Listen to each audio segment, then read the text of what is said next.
Yıldızlar Dövleti resimli kitaplar mecmuasi. Kamili yo'qolib ketdi. Yavun Uram, Angliya. Abduri Yavun Uram.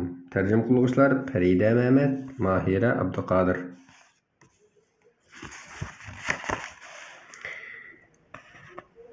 Kamili Malikining faqat chidovchiligi qolmadi. Chunki xizmatkor jinni uni bir ishlardan to'sib turardi. Masalan, tarixni olg'ili, ko'n kiyimlarni kiygili, velosiped minib orda sirtiga chiqib o'ynag'ili qo'ymaydi. Hatto tug'ilgan kunidami uning qanqezak yeyishini cheklaydi. Kamili Malika bugun saharda o'rnidan turib ketdi. Faqat chidilg'izilkim qolmadi. Odamni hech ish qilib qo'ymagan, dedi u to'xtamay g'o'dirib. Kamili bundaq cheklimlardan jiq to'ygan edi. U ustiga bir ko'na kalta ishton bilan oq rangli mayka kiydi-da, putining uchida dastagan peti hujrasidan chiqib, jinnining yotoq uyini oldidan o'tib ketdi. Kamili bog'vanning diqqat qilmagan vaqtidan foydalanib, narsa kerak iskilotga qo'yib qo'ygan velosipedni asta ilib chiqdi. Ondan gullikdagi maxfiy eshikni ochib, o'zi yolg'iz o'rnidan chiqib ketdi. Shundoq qilib Kamili oxiri o'zi yolg'iz velosipedning huzurini surdi. Endi men bir qantkizak do'konini tepishim kerak, dedi u. U ko'cha ig'zidan aylanib o'tib bir qarabla eski mushuk bag'isining qantkizak do'konini ko'rib qoldi. Bu vaqtda bag'is necha vaqtning yoki o'zini qiynab kelgan qandoq qilganda eng eski mushuk bo'lg'ili bo'ladi degan masala ustida qattiq o'ylanayotgan edi.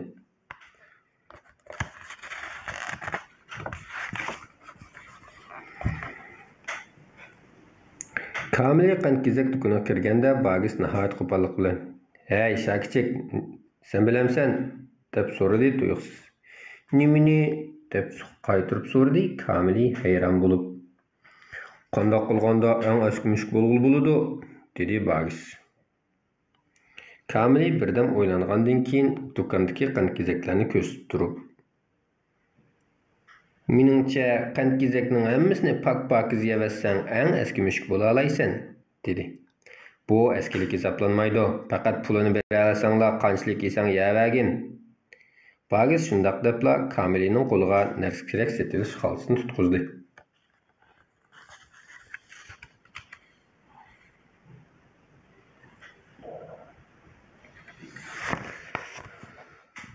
"Rahmat, ammo men degan bir malika. Menda pul yo'q, shuningga bularning pulini to'lay olmayman", dedi Kamili bag'isning qo'lidan narsa kerak setilish xaltasini olgach. "Undaq bo'lsa, qadrlikim, men sana faqat sen uchun alohida tayyorlangan alohida xaltani ko'rsatib qo'yay", dedi bag'is. Bag'is shundoq debla qo'lidagi xaltani Kamiliga kiydirdi. Xalt og'zini chiing chigib, uni ilib ustingi qavatga chiqib ketdi. O'rnidagilar uyg'onib Kamilining yo'qolib ketganligini bayqab qoldi. "Kamili nagin bora olaydi?" deb vaqirdi xonish titit bo'lgandan. Men rostini bilmayman", dedi qo'rqib ketgan jinni kekashlab turib. "Men uning yolg'iz sirtqa chiqishini azaldan cheklab kelgan edim." "Bo'ldi bas, cheklagan ish baribir yuz berdi." Podshoh shundoq deb uning gapini bo'lib o'tdi. "Darhol hammanglar chiqib, hammayani aqtiringlar. Bo'libmi, uning berish cheklangan yerlarini nuqtaliq aqtiringlar." O'rnidagilarning hammasi Kamilini izlash bilan bo'lib ketganda, u qantkizak do'konining ikkinchi qatida xaltadan chiqarildi.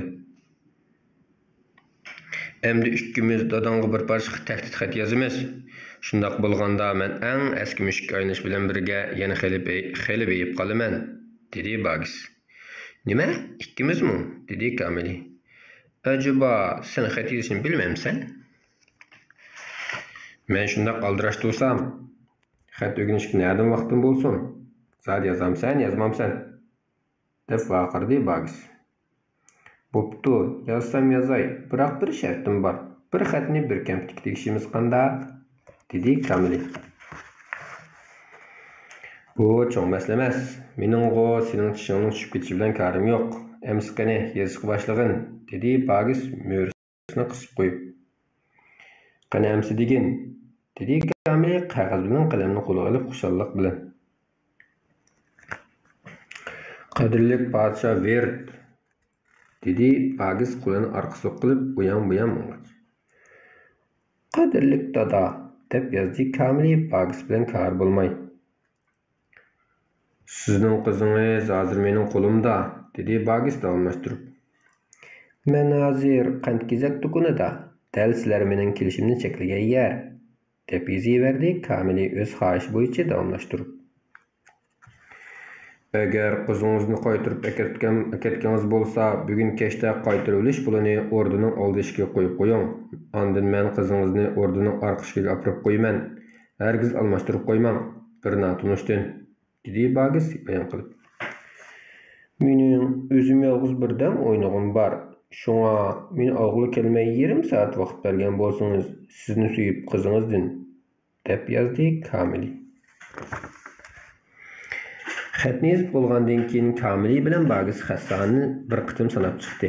Bagis xatni yetkazib berish uchun chiqib ketganda, Kamil tovangi qavatga tushib qandkezaklarni xohlagancha tanladi. 3 tal iyiq suratlik kamput, 4 tal chashqan suratlik kamput, 2 tal chuchuk bo'yi ta'mlik kamput, 2 dona muzdek meva sharbati, 2 tal tatliq aynula, 4 dona o'rik mevazliq atirgul ta'mlik yumshoq kamput, 1 toshqan suratlik shokolad, 1 qop malina ta'mlik seg'iz, 2 tal arpa badiyan ta'mlik ko'mlaç, 4 tal burmusman qattiq postliq kamput, yana 7 tal kamput qattiq o'rik mevasi va shularning hammani tanlabdi. Podsho Bagisning tahdid xatini topshirib olgandan keyin taqatsizlik bilan Xonishga xabar qildi. Xonish buni Jinniga xabar qildi. Jinni ham taqatsizlik bilan bu xabarni Gulchiga xabar qildi. Gulchi berib shofirga xabar qildi.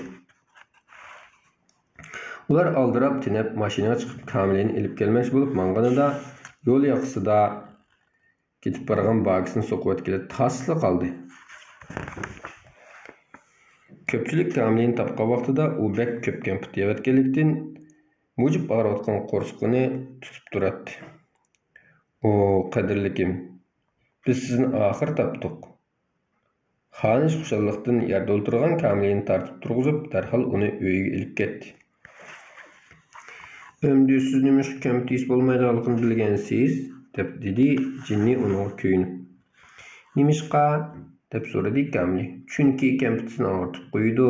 Bu dal sizni uningdan cheklashimdagi asosiy sabab. Xato, dedi Kamil karvatdan sakrab tushib hayajon bilan. Bu odatda sizlarning meni hech nima qilib qo'ymaganligingiz sababi.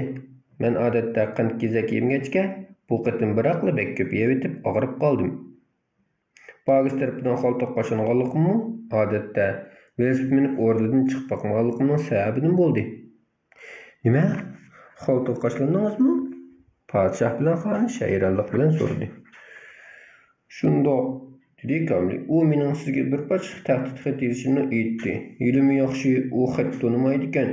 Shunga men sizlarga o'zimning u yerda ekanligimni xabarlantira oldim. Voy Tangrim, devetdi Jinni qattiq ansirab. Men endi malikani qanday qilishim kerak? Men bilaman. Biz onunga ko'proq erkinlik berib, har haftani bir kun vaqt chiqarib, uning bilan velosiped minayli, dedi podshoh. Ammo men velosipedni bilmaydigan tursam, dedi Jinni qattiq turib. Undaq bo'lsa o'rgangan, dedi podshoh. Bizmi birlikda o'rganayli, dedi Xonish Jinnining ko'nglini yasab. Podshoh deganini qildi. U Xonish va jinnilar bilan birga velosiped minishni o'rganib, har kuni Kamilga hamroh bo'lib, velosiped minib ordu sirtiga chiqadigan va yana texi Bagisni nazar aylash uchun pat-pat uningga diqqat qiladigan bo'ldi. Endilikda Jinni kundi degidek bozordagi yaxshi mushuk Prustning qandkezak do'konidan kamput zakaz qiladigan bo'ldi. Har qatim kamputni olgandan keyin Kamil astoydillik bilan ularni sanab chiqardi. Jinni, endi sen bir qadınlı konfetlarning hammini yeyversan bo'lmaydi o'jimi? Undaq qilsang qo'rqing og'rib qoladi, dedi. Jinni konfetlarning yerimini unga bo'lib berib, astoydillik bilan. Shuning bilan Kamil yo'qolib ketdi degan kitobimiz tugadi.